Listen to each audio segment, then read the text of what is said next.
Hi, I'm Dan Parent, and I work for Archie Comics and do Die Kitty Die, and you're listening to 11 O'Clock Comics.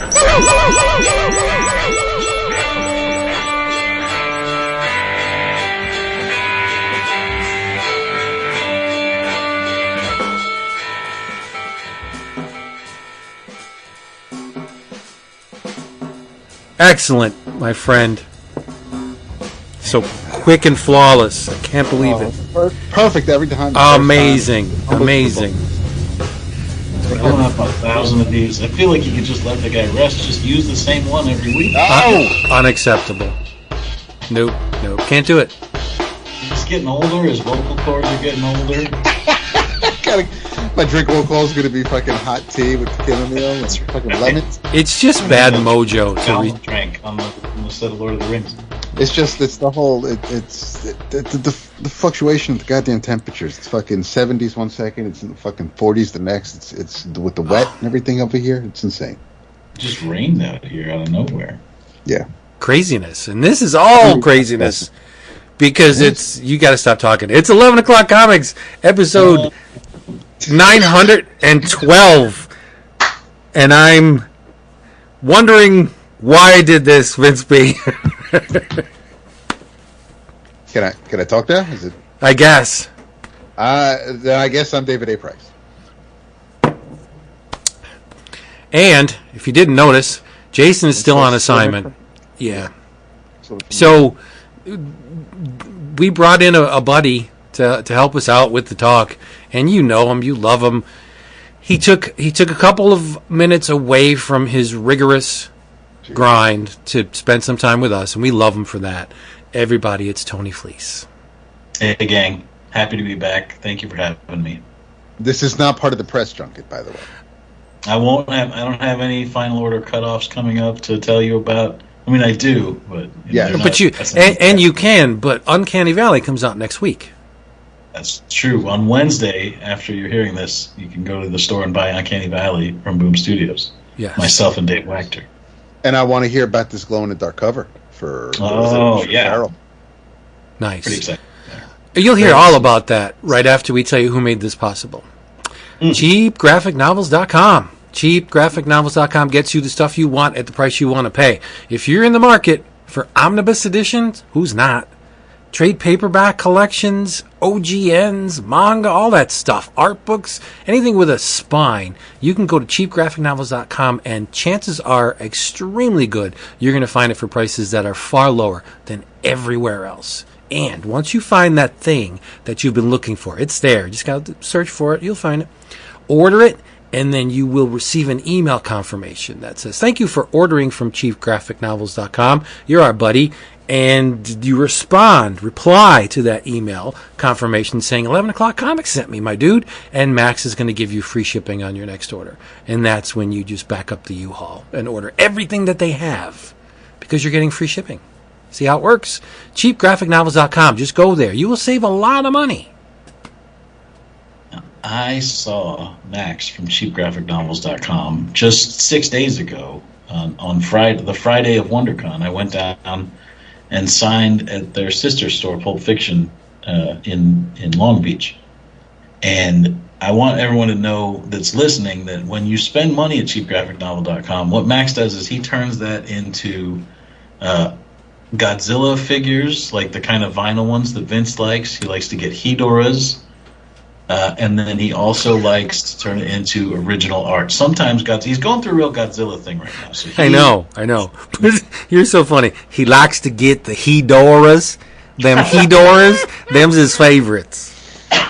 He's a little weird looking dude with two eyes that are going the wrong way, but his name's Hedora. So you're so funny. I love you so much. And in honor of you, I'm actually drinking. Oh shit! I was going to tell you what Max bought these James Stocco pages I saw that were incredible. Did he show you those? He bought Stocco Godzilla pages? Yes, the cover. Oh god! The detail is shocking. Like I feel like James Stocco must be drawing with like a microscope or something. I don't understand. It's so tiny. The marks that he makes are so tiny. You're killing me. But yes, I am drawing. Or I'm not drawing with a microscope. I'm drinking with a microscope. I'm drinking Sam Adams Boston Lager because I love it. Why else would you drink something if you didn't love it? That is true. Yeah. What kind of coffee are you drinking, Tony? I'm fighting off a cold. I have to beat it in 2 days because I'm going to the East Coast this weekend. So I'm having Not to see us, but whatever. I mean, I'll be in Harrison, New York. I'll be in Annapolis, and I'll be in Baltimore. If you guys wait. I'll see you. Harrison. Oh yeah, comics. How far is it? Oh my God. It's like barely a half hour away. You gotta come out. Not jealous. I mean, I'm just saying, it's on Saturday morning. What are you going to be doing there? Signing books, selling stuff? Yeah, I'll be signing in All Yeah Comics with Trish and Franco from All Yeah Comics. He did the variant cover for Feral #1 that they did exclusive at All Yeah Comics, and so we're going out there to sign books. And then we're doing the same thing at Third Eye Comics in Annapolis on Sunday, and then we're doing another spot called Dreamers and Make Believers in Baltimore. Wow. Little East Coast tour in Boys to Men. Now, are you all these stops you're making? Are you like leaving little babies? Like is there gonna in like 10, 15 years? Are there gonna be like a bunch of Tony Fleecs looking like artists popping up? Like Johnny Appleseed. Yes. I barely have to make the comic books. I'm not leaving my seed across the country. Jesus Christ! I can pretend though. Yeah. Any dates coming up with Agnes? No, I wasn't implying that. No. Take it easy. I saw Agnes this weekend at WonderCon. I love her. I really do. I know you do. You gotta join TikTok if you like Agnes. She's all over the place on there. I feel like I get a lot of Agnes on Insta, so I'm good. I wonder if she's but you don't get the lives. You don't get the lives on Insta. I was on. She did the Kickstarter live on Insta, and I was there, or maybe it was a rebroadcast. I don't know, but it was the moment that her Kickstarter got funded, and she's the cutest damn thing in the world. That I would just like, I would watch no one else do that. Like, I love Tony, but if he had a countdown to his Kickstarter, I wouldn't watch it. But here I am looking at Agnes just sitting there talking, and then she gets all excited because her Kickstarter got fulfilled, and then she's crying a little bit, and I'm like, oh my God, I can't take it. You're so damn cute. Well, me and Agnes would always, we were pretty much the same in as much as the workload that we took on was about the same. Like, we're both crazy like that. And then I always just thought it was hilarious how I have a personality like this, and then she has a personality like that. Like, yes, she's very optimistic. Barely surviving, and she's like, hooray! Yep. And I also like the way she takes into account the opposite side of the table. She's like, hey, if you're going up to an artist table, don't plop your ass on the table or your bag or stuff. Like, she's very cognizant. Well, of course, because she works the other side of the table. Yeah. But not a lot of con-goers think that. And you know what? I love him. Jason does it all the time. He plops that portfolio down and just opens it wide open. And I'm like, dude, like, what? But that's okay. Because you're spending hundreds, if not thousands, of dollars with this person, so I guess you could do that. But, that's true. Yeah, I had one of those this weekend. Somebody came over and bought just a ton of original art, and Tone Rodriguez was sitting across the aisle from me, and he had been dealing with that guy, and he comes over and gives me a heads up before the guy comes over, and he's like, sorry, he's like, listen, this guy's going to be a huge pain in the ass, so just try and get rid of him as quick as possible. And I was like, oh, okay, geez. And so the guy came over, and I could sense immediately that he was going to spend a ton of money. Like, my money, my spidey sense was tingling. And, how could you tell? I just got a vibe. I just saw the way he was looking at original art in like a bulk sort of way, and I was like, I think this is going to be a good thing. So, real talk, in the past, did you ever get that feeling when we walked up to your table? No, I know exactly what's going on with you guys. All right. Dap, what are you drinking?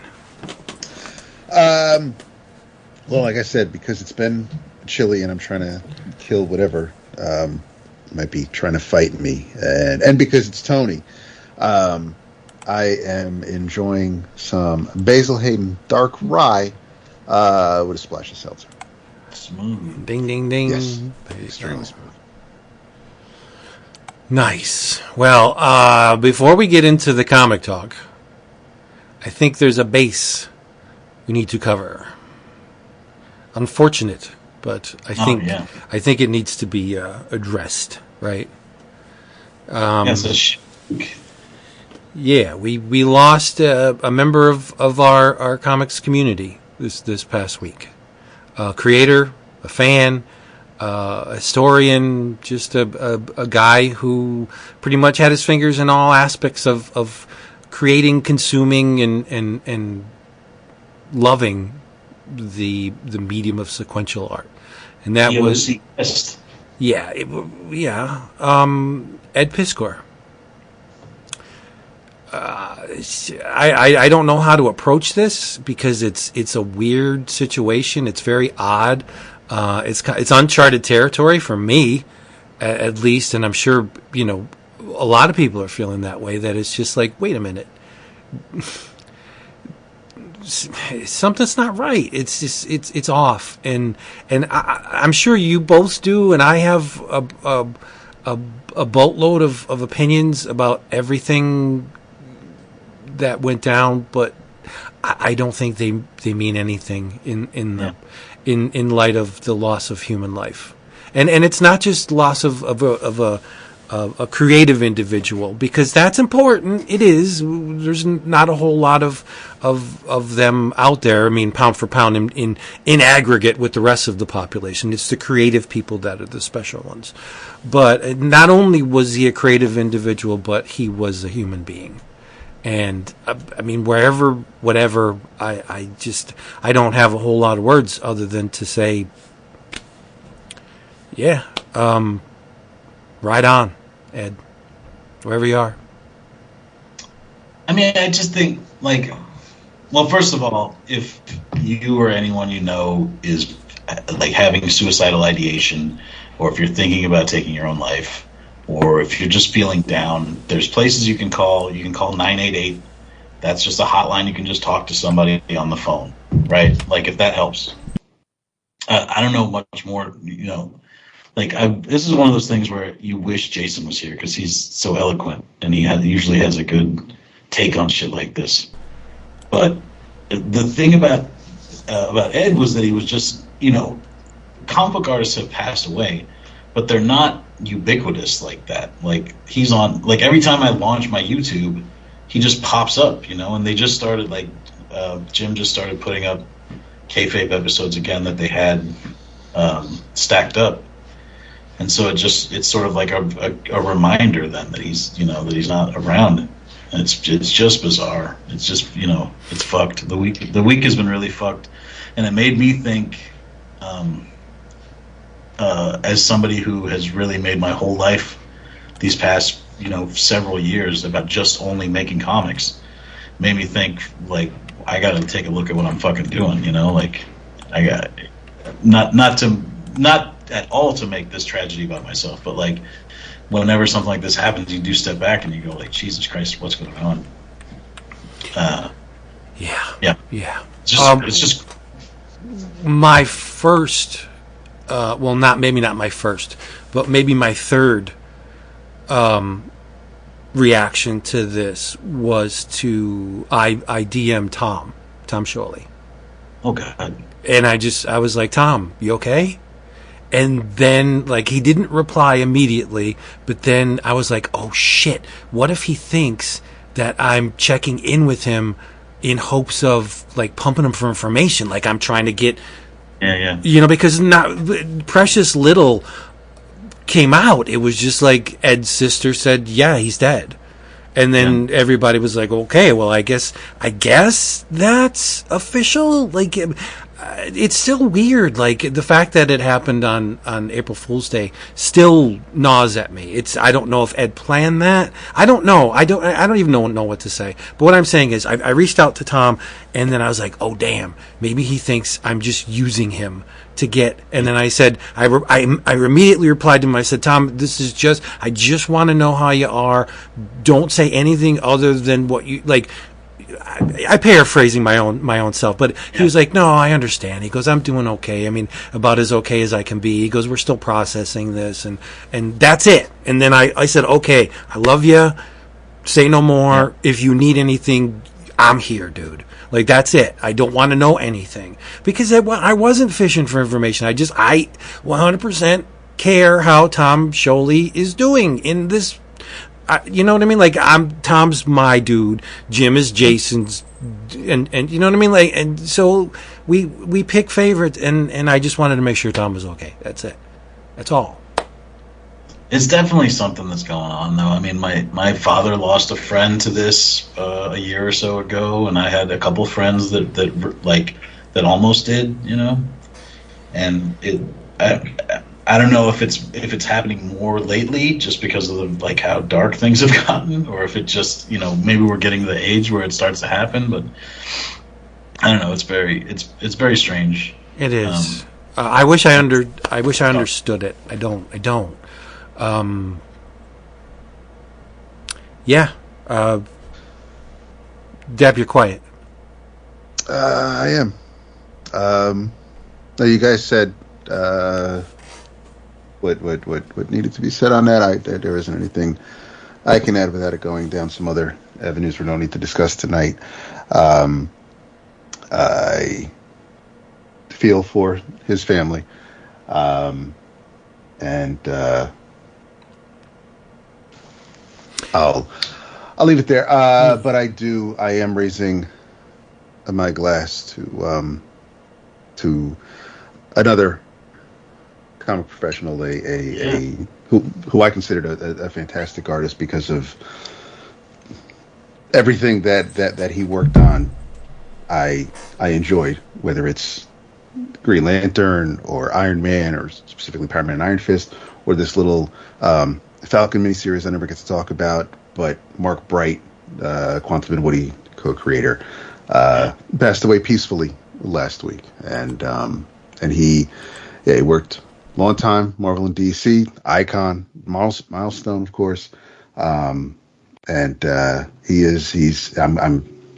unfortunately I get to add him to the list of creators that I would have loved to have gotten a chance to shake his hand and thank him for all the good times.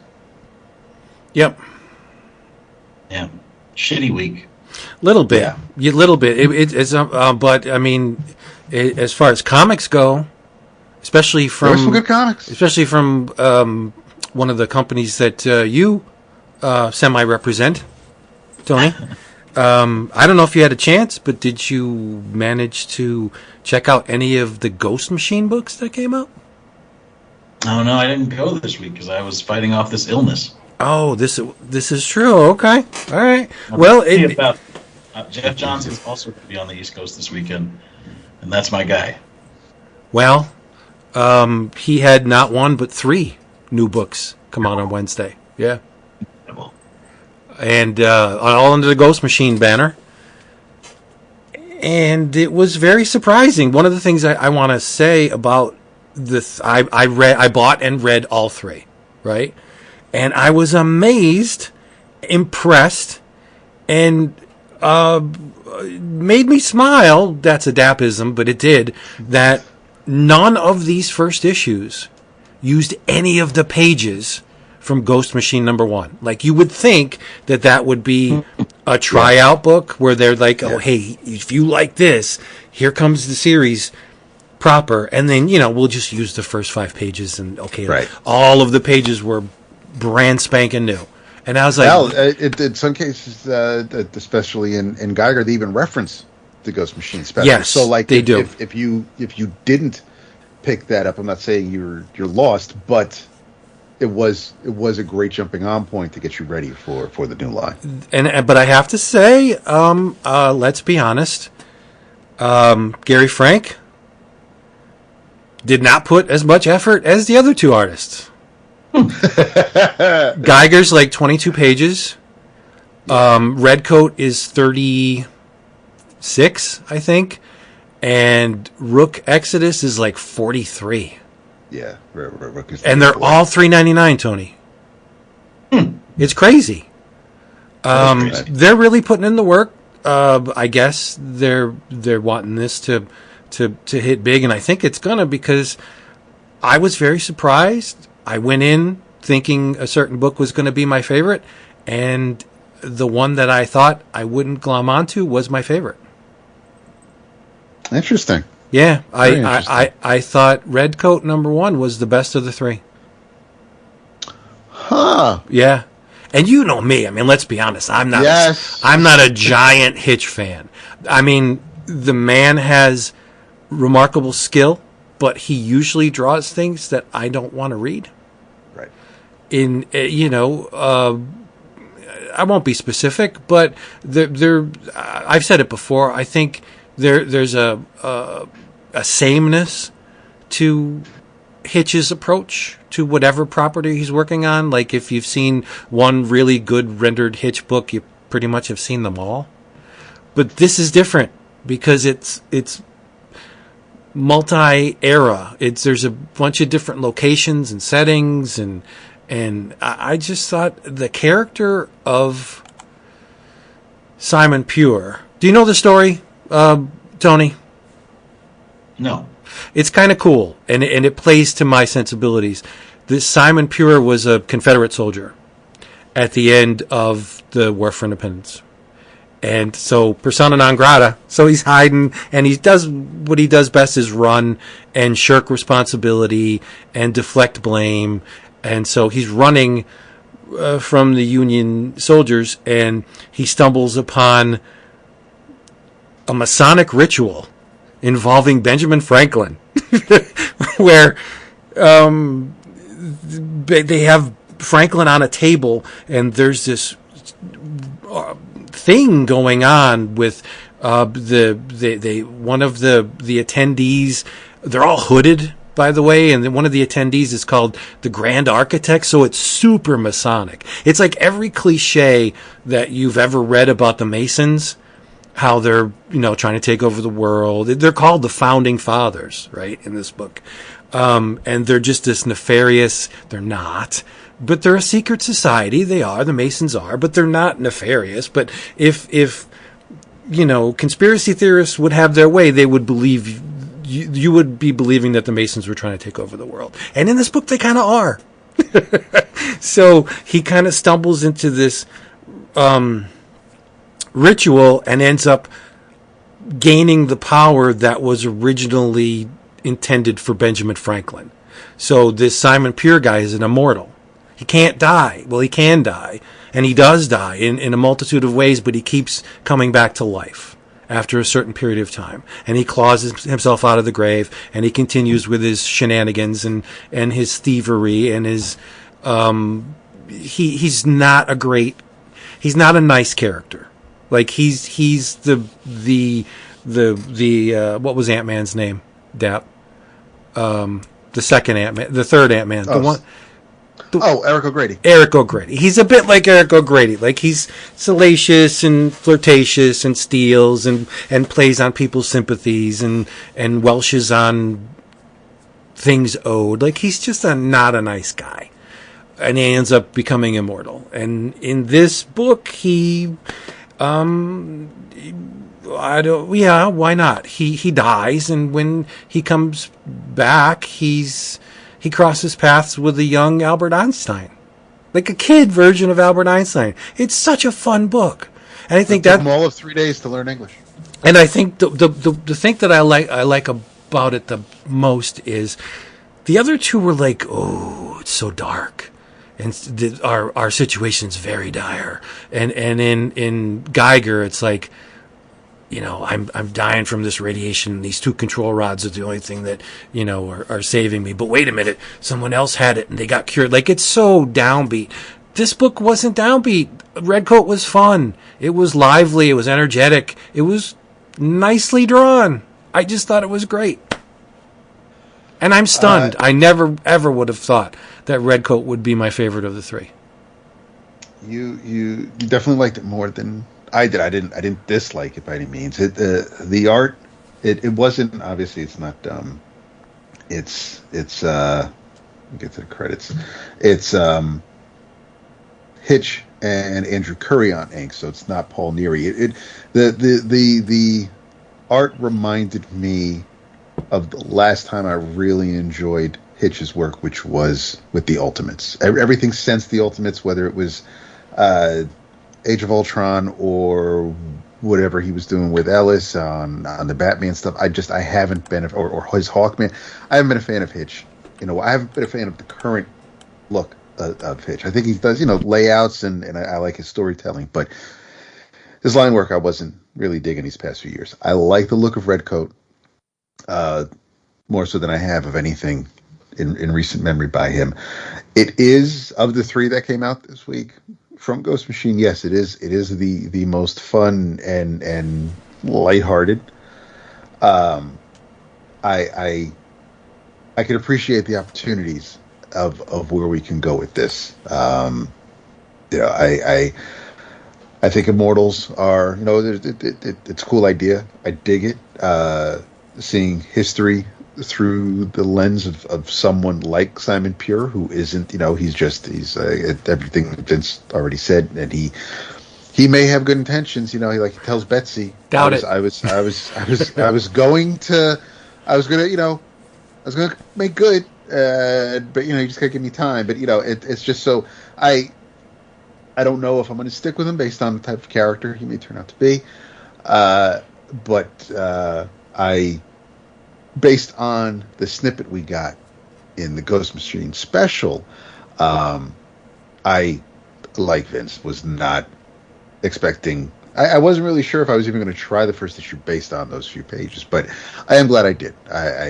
We got the review PDFs, and I really did enjoy Redcoat more than I expected to. But it wasn't my favorite of the three, and it's weird because when you look to, you have the timeline for the whole Ghost Machine line, for the unnamed, starting of course in 1776, because that's when Redcoat, Simon Pure, becomes immortal. But jumping ahead to 25 years from now, but I don't know. John seems to have a very depressing and cynical view of the future, and granted, the current climate of our country, let alone the world, it's not necessarily a reach for him to think this way. But between Geiger and which of course takes place on this planet, or Rook, Exodus, which was my favorite of the three, which takes place off planet. It can be a bit depressing. So I'm looking forward to other offerings from Ghost Machine. But as far as what I dug about Rook, Exodus, was that of course the sci-fi bent to it and the space fair, but there's of course the animals that the wardens are connected to, but it also let off with a hell of a cliffhanger, and I was a bit bummed by those last couple of pages. But what really did kind of I realized, since it's a gatefold a wraparound cover, even though Rook mentions even though they mentioned Direwolf, we don't see that character in the first issue, even though she's on the back cover. So I was really hoping we'd get that. But I don't. I think she was in Ghost Machine #1, wasn't she? Briefly. Probably briefly, yeah. Yeah. I thought that as far as just the way the whole the whole idea of it with I mean, you know, he's got his area, his city, the population one.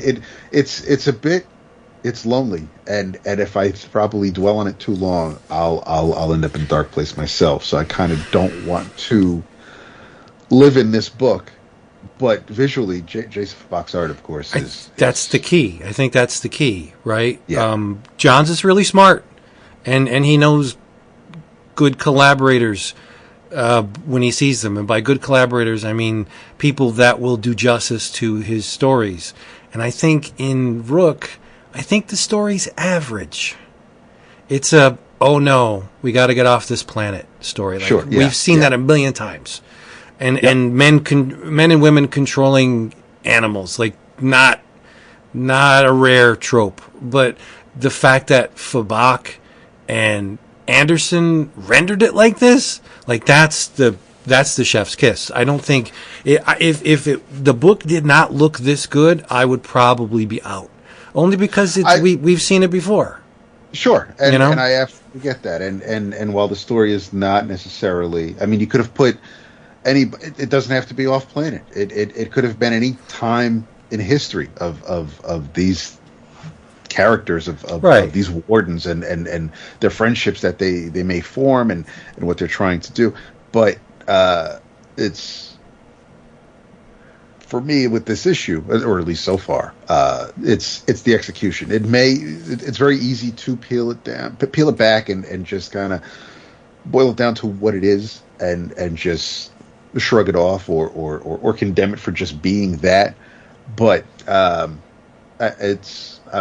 kind of it's a shiny wrapper, and that's what has me interested for now. I might very well see through it in another couple of issues and be like, all right, I've been here, and I'll wait for it to wrap up. But I thought visually I loved it, and I dig some of the concepts, because some of them, depending on how far you may go back with science fiction or some of the tropes within this book, within this issue, it might be it's probably recipes you've tasted before, but there might be a couple things in here that are new to folks that aren't so knee deep in some of the ideas that John's cribbed from, but.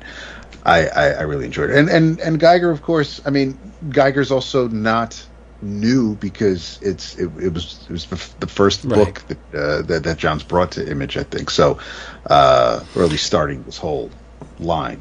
Well, the magic worked, because now I'm ordering the frickin' hardcover that's solicited this month. So that's right. I'm like Mark number 0. They got me ground floor. Tony. Yes. Road stories. You got any? From the road? Yeah, well, that's where usually road stories come from. Well, this really came out of nowhere. Well, because I want to shift the focus to you, because we've been talking for a couple minutes. I think it's fine to talk about Jeff Johns' accomplishments for a little while. Yeah, there you go. Back into what so how do you feel about Jeff Johns' accomplishments? I'm very proud of him. He's a very sweet man, a talent. I like that he's doing creator-owned comics. That's exciting for me. The road story. My favorite, the road story, is when I was early on in my career. Tone Rodriguez and I think it was just us, or maybe somebody else was there. Can't remember. We were doing a show in Kansas City Planet Comic-Con, and we had driven there from L.A., which is a long, long drive. But back in those days, Tone was very obese, and he didn't like to fly places. He just drove everywhere. So we rented a car and we drove out to Kansas City. And when we got there, I had lived in South Dakota when I first started making comics, so I had a lot of Midwest comic book friends from the short time that I had been in making comics out there. So I was excited to go back to the Midwest because I could hang out with like Phil and Andy, and I think Tony Moore was out there, and Kevin Mellon, all these like the Midwest contingent of comic book creators. And so we got there. We'd been driving forever, and Tone got to the hotel, and So we had, so the first night we tried to stay together, and we were sleeping in the room together, and Tone was snoring very, very loudly. And so I was just like, all right, you know what? This is fine. I'm going to just go sleep in the car because I won't be able to sleep if this is what's going on. This is like the first time we tried to stay in a room together. I later would figure out my system was like earplugs, headphones, white noise, could put the whole thing to sleep. But this time I was like, I'll just go sleep in the car. So then I was sleeping in the car, but it was cold out. So Tone came up and got me, and he was like, look, buddy, he was a real good dude. He was like, I bought you a room. You don't have to sleep in the same room as me. I'll get you a room. Because I think the convention had bought him a room, but then he went out of pocket to buy me a room too. And I definitely couldn't have afforded a room at the time if I had to get my own. So he definitely did a beautiful thing. So then the next night, we did the show, and then I went out with Phil and Andy and them, and Tone went to hang out with Michael Golden and some other people, because Tone loves Michael Golden. Who doesn't? But then while I was out, Tone called me up on the phone, and he said, hey, man, I had a friend who needed a place to crash, and she's here, and she had some argument with her boyfriend. She doesn't have a place to stay, so I told her she could stay in your room. And I was just like pissed, but also he bought the room for me, so I couldn't really say anything. So I was just like, all right, I guess that's fine. But who is this girl? And he started to tell me about it, but I was just like, whatever, fine. So I hung out till late with the boys, and then I came back to the hotel room, and I very quietly tried to sneak into the room. I said hello, but the lady was already there sleeping. So I just tiptoed in. I saw there were just clothes strewn about now. So I'm just like, is she even wearing clothes? So I lay down, I go to sleep, and this is way pre any sort of Me Too, anything, but I'm just like, this does not seem like a great look. I don't know who this woman is. I don't want to be in any sort of compromising position. So I'm just going to sleep, pants on, just try not to make any trouble. And so I did that. And then when I woke up in the morning, she was still sleeping, and I had to go to the bathroom real bad. But I was also just like, well, I also don't want to, I don't know if that's offensive or not, to just take a huge shit while this lady's sleeping. So I just held. I was like, you know what? I'll just wait till we get to the convention, or maybe we'll stop somewhere, stop at a gas station or something. So I took a quick shower, and she's still sleeping, and I head out of the room, and Tone's like, all right, you ready to go? And I'm like, let's stop at a gas station. I'm annoyed with them, And so we go to stop at a gas station. They don't have a bathroom, and so I'm just like, well, I guess we'll just go to the convention center. And he's like, you could tell I'm pissed. And he's like, bro, what's going on? Why are you so pissed? And I'm like, why am I so pissed? Because you just have this lady fucking sleeping in our room with me. I can't take a shit in there, And he starts laughing. And I'm like, I don't even know who this girl is. And she's in a fight with her boyfriend. She's some old friend of yours. I don't know why she doesn't stay in your room. And he's like, she's not real. There's no lady. And there was no lady. Him and another friend of ours had just concocted a whole scheme and scattered around on ladies' underpants and jeans and stuff. Oh my god! A true prank. So wait, what was so they made the lump underneath the sheets and everything? Yeah, they did everything. They were that's brilliant. They're trying to sneak out, and so then I had to take a shit at a convention, which is one of the top 3 things I never like to do. See that the mysterious lady is not the prank. The taking the shit at the convention is the real prank. That's awesome. He never could have planned for that. He didn't know. No, but hey, maybe he's an evil mastermind. Yeah. Doom knows. He knows. That's true. Yeah, he knew exactly what was going to happen. So that is my favorite From the Road story. Just a real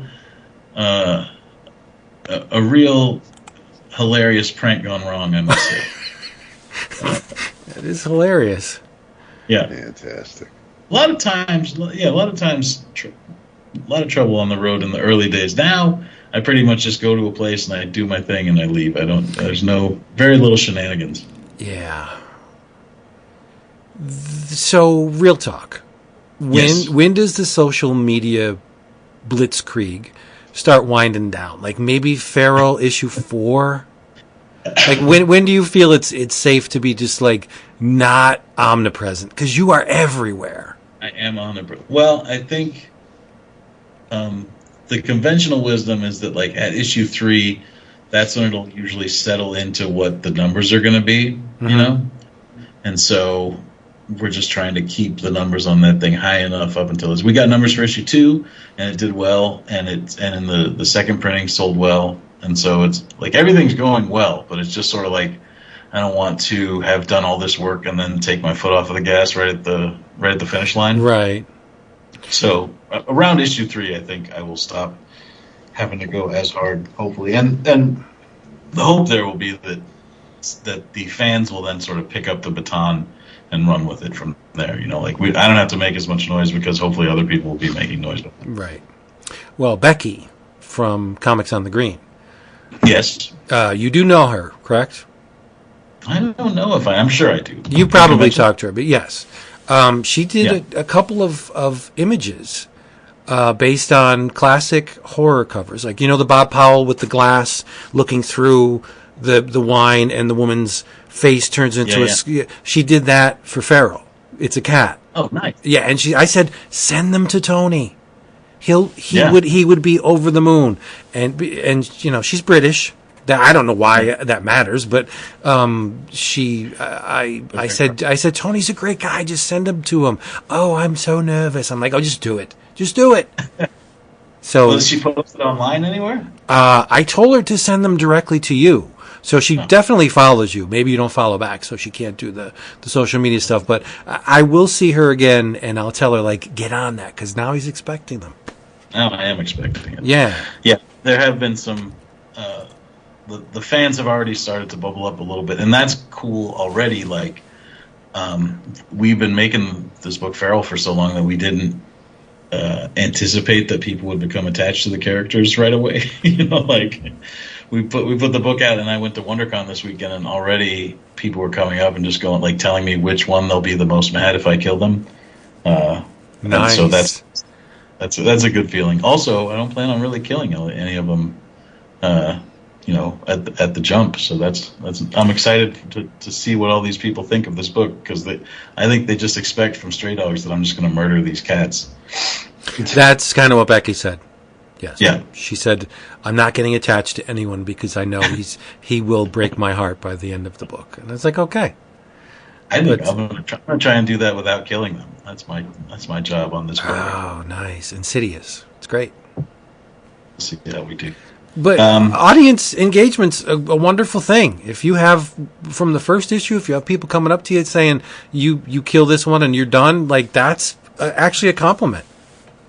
I just had today... hilarious fan interaction. Somebody called me on my telephone, and I always pick up because I think it might be business or something, and usually it's just junk, you know, like spam. But this kid called me up, and he was like, "Is this Mr. Fleecs?" And I guess my phone number had been on my website, and so I went and took it off my website. We had a quick chat. I said thank you. You know, I'm glad he liked my comic, and then I went and took my phone number off my website. I don't know why it was on there. Why would it be on there? Because back then, you know, you were hustling. Well, it must have been from MySpace. You probably had it on there then. It was on my store website. I do remember seeing it there once. Yeah. I think it's funny that someone just called you out of the blue. Perfect. Yeah, that's the best. Yeah. It's like comics. It's like old ads from CBG. It's like, you know, just calling up random people. Do you still have this for sale? While we were in North Carolina after dinner, Friday evening, across the street was Capitol Comics 2. So my sister and I went in. Actually, this little strip mall had a comic shop and an anime shop, and I mean cosplay stuff in the back, but like. All tchotchkes, and they had the snacks and everything from Japan, like towards the register. But like they had a bunch of books and notebooks and cookbooks. It was a nice little store. Go into the comic shop, immediately you get hit with that with that that paper aroma. I love that smell. It's a nice little shop. They had Feral on the new release rack, and on the drive home Sunday, I was telling her about Stray Dogs and Feral, and I don't know if you ever really gave us, and you don't have to do it tonight, obviously. I don't know if we ever really got the Tony Fleecs origin story, because she was asking me what possessed you, what made you want to get into comics, what made you want to draw. And I told her about it in my lifetime, and how we met through Pat and that New York Comic Con back in, like, I don't know, 06, 08, something like that. But it was so I wasn't going to speak for you, but I told her, well, I'll see what he wants to give up, but I am going to have to I think get her the trade of Stray Dogs, and because I'm not giving up my issues, and I'll get the collections of Feral as they come out for her. But it was and I told her about I told her, because we were also, because she saw My Little Pony comic on the shelf, not one that you drew, but she talked about, and as soon, and so that was the other connection. Told her about some of the kind of stories with that, but it was a neat brother sister bonding moment. But I enjoyed talking about it to somebody who hadn't heard about it yet. But yeah, I was just, I told her I would pass along her compliments as far as all the that's so cool things she was saying every time I would talk about something from one of the books. What were you and the sister doing in North Carolina? So Dad, it was mostly for Dad and my stepmother are going to be moving back north soon. Dad got hit with a health scare a few months ago. So my brother went down last weekend. My aunt went down earlier in the month. Alex had to go down. We basically had to sign some paperwork and everything like that. So power of attorney shit like that. So while my father had to deal with some treatments, I was going to go with him to do that, while my sister was going to stay at the house with my stepmother because she's dealing with Alzheimer's now. So this way, Carol could keep an eye on Lydia and Dad and I, and this way I would also give Dad some time away from the house because he's been taking care of her 24/7 while dealing with his own thing. So it wasn't a vacation. It wasn't for a lot of good time. It was great to see people, but and I saw our boys Cliff and Justin while I was down there Saturday. But it was mostly for family / health stuff. Did you and your sister drive over there together? Did Renee go? No, Renee stayed home because of the pets. But we and I also think Renee isn't ready to see Lydia the way she is now. But there's a she took the train up here and we left here Wednesday. We made great time driving down, even with that bridge being out and with the rain and occasional downpours all along the way down. And then even Easter Sunday, we drove back. And that was pretty much smooth sailing until we got to the George Washington. But it was I don't mind flying. I hate TSA and the whole thing dealing to get to the plane. And I wasn't and this way because Carol was originally planning to take the train, and so was I at one point. But I was just like, you know what, fuck it, I'll have company in the car then at least. And so we just took the drive, which was this way we're not held captive anywhere. If either of us needed to dip out, we could definitely do that. So it was nice to just chill in the car for a bunch of hours and I was flipping around on the radio, and she's jotting down songs so she can play them in the office. The more family-friendly, kid-friendly tunes. Some of the songs that I was playing wouldn't be able to be played in the office. But no, it was that we haven't really spent that much time together in a good while, so it was nice. That's nice. Yeah, I like taking a trip with my siblings like that. Sorry, I took us on I wanted to know more about that. Also, in a weird week like this, I feel like it's important to check in, I appreciate that. Talk real talk. It's nice of you, you human being. Yeah. I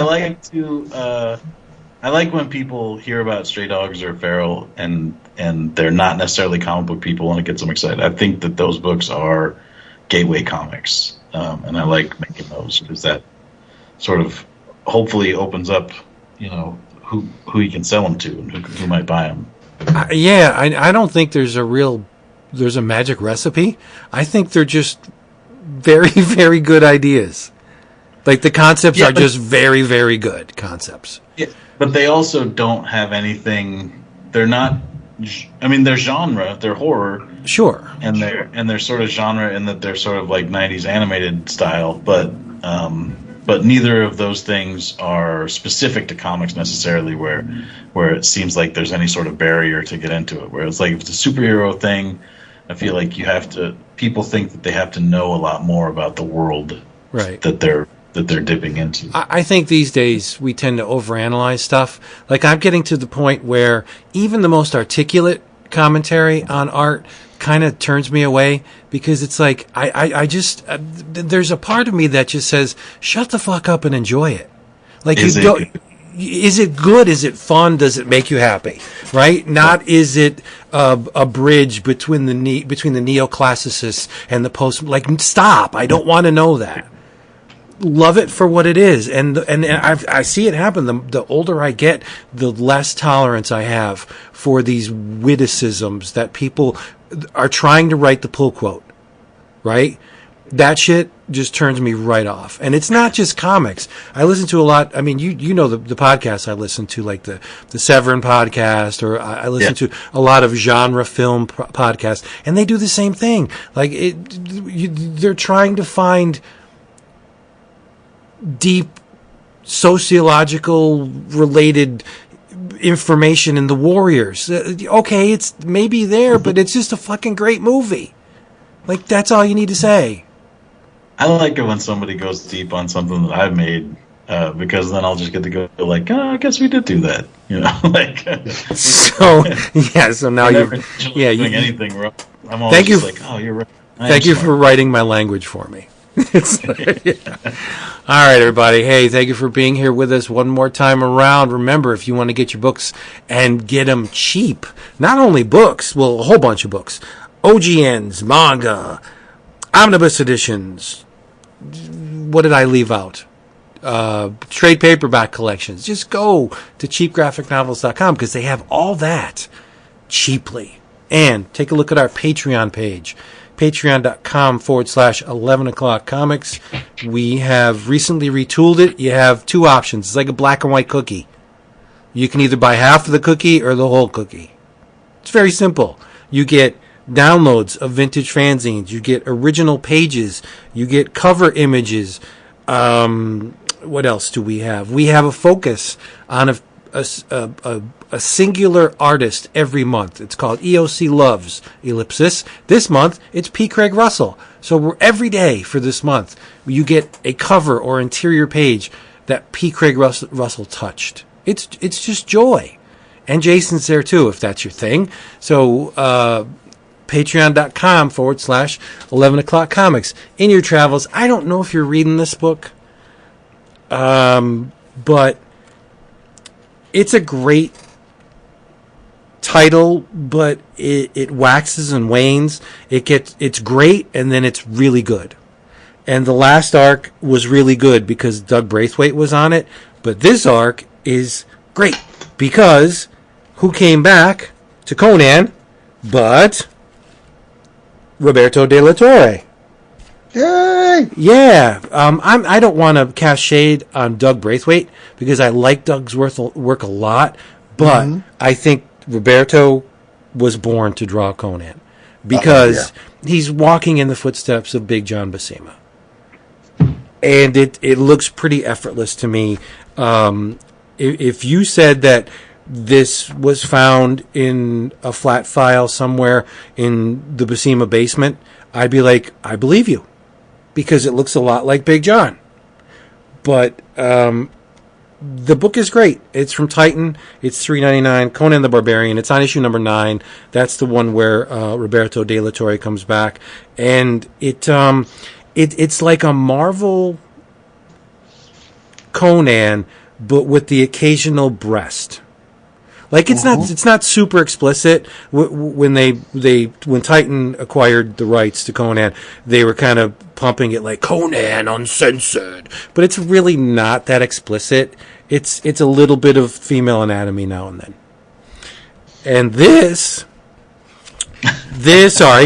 story, which is called it's called The Age Unconquered, Suffered Not the King of Wonders. Jim Zub is writing it. But Jim Zub's really smart because Conan does something in the previous story that transports him 80,000 years to the past before the fall of Atlantis.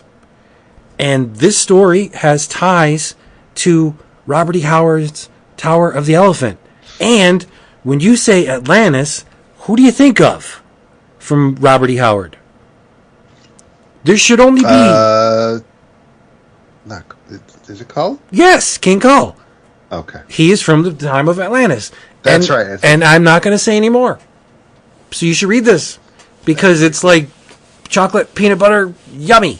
Roberto de la Torre, Jim Zub. It's great. Conan, Titan. It's awesome. You should read it. It is awesome. If you're a Conan fan, you need to be reading this. I mean, it's true. If you are a Conan fan, I don't know why you wouldn't be already picking it up. Well, yes. Or I mean, and Titan. I mean, they're putting them all out. I mean, they're putting out the original Marvel run. They're putting out like anything that they can put their hands on with Conan. They're reprinting. I don't blame them because it seems the license for Conan is very fleeting. Yes. I mean, if Marvel couldn't hold on to it, I don't know. I mean, I don't know too many properties that have been at more publishers than Conan, but. Nexus? Yeah, I am a couple of issues behind. I'm hoping to get to the comic shop maybe this weekend. Yeah, I mean, you agree the Braithwaite stuff was fine. It was good. Oh, sure, yeah. But I mean, yeah, I'm super happy to hear that. De la Torre's back on it. This pretty much year one miniseries wrapped up. Wesley Dodds, The Sandman. By Robert Venditti and Riley Rossmo, colors by Ivan Sencia, letters by Tom Napolitano.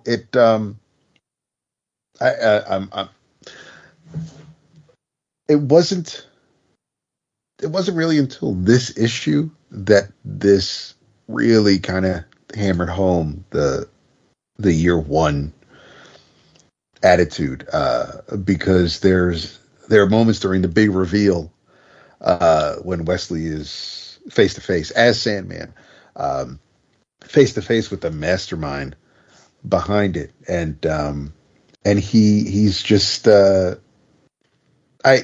understand he's a pacifist and he behaves a certain way, but there's some maybe not insecurity. There's an unsureness about himself. So. Which, obviously, reading the Wagner Sandman Mystery Theater stuff and other Sandman stories over the years, I wasn't really expecting to see. But this is, again, to highlight the golden age for DC with this and Green Lantern and the Flash, and it's also.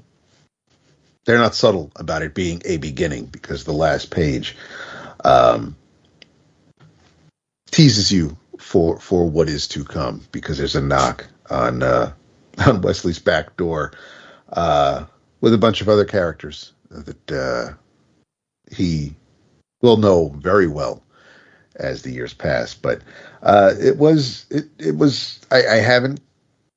I didn't even start the Flash one, and I'm only about halfway through the Green Lantern one. But of I really, really like what Venditti and Rossmo did with this. So I don't know if I haven't checked the DC Connect, so I don't know if I'm sure the collection has been solicited, but whether it has or hasn't, get your hands on it if you weren't reading the series on its own. It is slightly open ended, so buyer beware. But as far as a nifty little intro / origin story with some fantastic art, you can do way worse than Wesley Dodds, the Sandman from DC Comics. So that is Mania Travels tonight.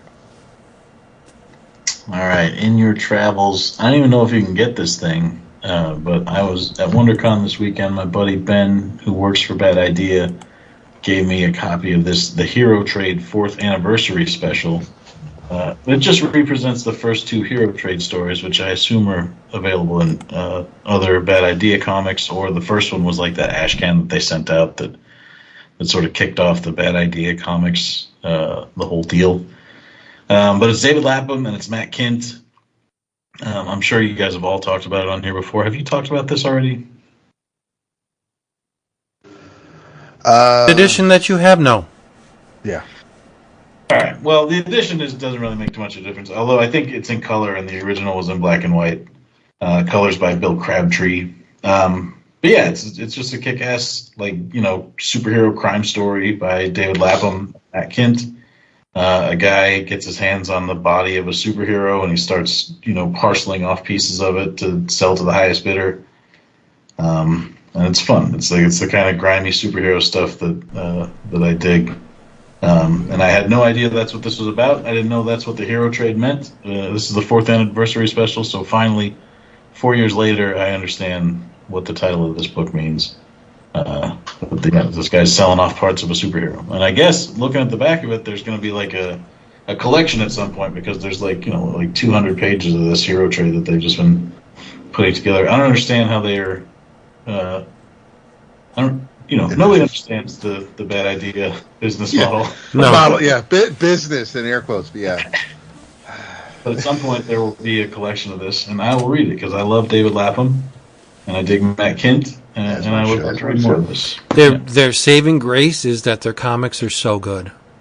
Yeah. If they were, I don't know, Zenoscope, everybody would be like, whatever, nobody cares.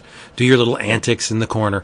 But their comics are really good, so I guess you got to put up with the balloon animals to get to the cake, right? I think at this one, if you just went to the panel, they gave you a copy of this thing at WonderCon. So, Wow. Wish we knew someone at WonderCon, Dap. I didn't know. You guys can have mine. I've read it now. No, we're good. We're good. Hey, everybody, and you're good, too. Thank you for listening to this. We'll be back next time. Do yourself a huge favor. Go buy some comics, preferably Uncanny Valley, which is coming out next week, number 1. Dave Wachter, Tony Fleecs. Who else is on it? Who is the letterer? Shit, now you've got me in trouble. Oh. I love it when I can get friends in trouble. So, Dave, you said Dave, we both said that Dave is his color art is his own. So great, which is he's doing his own colors. There's only one other person on this book. And it's not Troy Petrie, who letters Army of Darkness forever. It is... Tony's getting so big, he doesn't even know who works on his books. Boy, oh boy. Hold on. I feel like a real asshole right now. No, you don't. Pat Russo. Yeah, you said Pat. So, we did it. We got there. I remembered it. It wasn't David Price. Nice. Good job. Pat Russo, beautifully lettered by Pat Russo, and the sound effects by Dave himself. So they're sort of doing a two-hander, working in concert with one another. It's like DC in the 70s all over again. Yeah. So do that, and then come back here and listen to us, because we'll probably be talking about it. So in the meantime, say goodnight. I don't have anything queued up, so I'm going to make it fast. David! Ooh. Good night. I don't have anything queued up, so I'm going to make it fast. David. I think that was pretty much on the mark. Right, it was. Right. Yes, we love you people. Get out of here. Tell them you love them. Night, night. So much. Eventually, Jason will be back. That's it for that one.